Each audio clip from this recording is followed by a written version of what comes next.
এটা হচ্ছে বরাহ বা বুনো শূকরের দন্ত।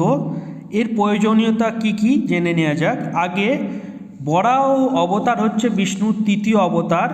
হিরণ্যক্ষ নামক রাক্ষসকে হত্যা করে সমুদ্র থেকে জল থেকে পৃথিবীকে তুলে এনে নিজের দাঁতে করে স্থাপন করেছিলেন বিষ্ণু অবতার বরাহ।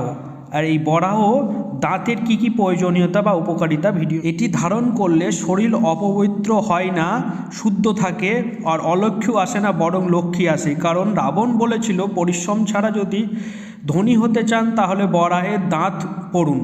প্রথমত এর দাঁতে বান, জাদুটোনা, টোটকা, যে কোনো ব্ল্যাক ম্যাজিক কেটে দিতে এই বরাহের দাঁত ব্যবহৃত হয়। এই বরাহের দাঁত মামলা মোকদ্দমা, শত্রু দমনের ক্ষেত্রে, ভূত পেট থেকে দূরে থাকে, বাচ্চাদের যারা সাহস নেই, ভয় পায়, হাওয়া বাতাস লাগে, তাদের ভূত পেট থেকে এই বরাহের দাঁত যদি ধারণ করে প্রতিকার হয়।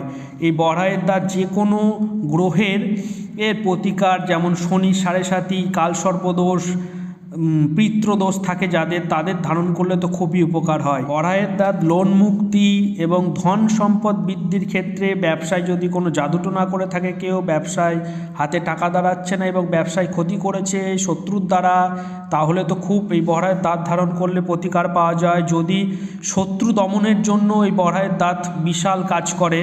বুনো শুয়োরের দাঁত এনে সংগ্রহ করে সেটাকে ফুল এবং গঙ্গার জল দিয়ে পূজা অর্চনা করে মন্ত্রপুত করে জাগ্রত করেই তবেই ধারণ করা উচিত। এতে 100% কাজ করে। এতে যে কোনো ব্ল্যাক ম্যাজিক এবং হাওয়া বাতাস, ভূত পেট দূরে সরে যায়। যে কোনো শত্রু দমনের ক্ষেত্রে যারা ভয় ভীত পান তাদের তো খুবই ভালো উপকার করে।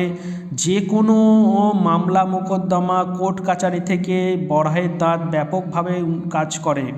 বরাহের দাঁত ধারণ করলে নেগেটিভ এনার্জি দূরে সরে যায়, ভয় ভীত এবং লক্ষ্মী আসে, টাকা ধন সম্পত্তি এবং লোন থেকে মুক্তির জন্য এই বরাহের দাঁত খুব ভালো কাজ করে।